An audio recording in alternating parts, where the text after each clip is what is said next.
Hello friend, welcome to Odisha digital learning.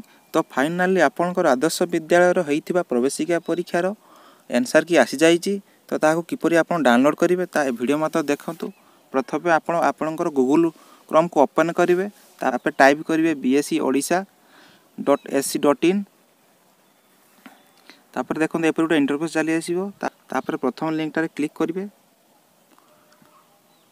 तळको scroll करिवे, तापर देखो लिखाई रीड मोर ता ऊपर क्लिक करेंगे एंड ये लिखाई देखो result of Odisha Adarsh Vidyalaya OAV entrance test 2022 तापर क्लिक करेंगे।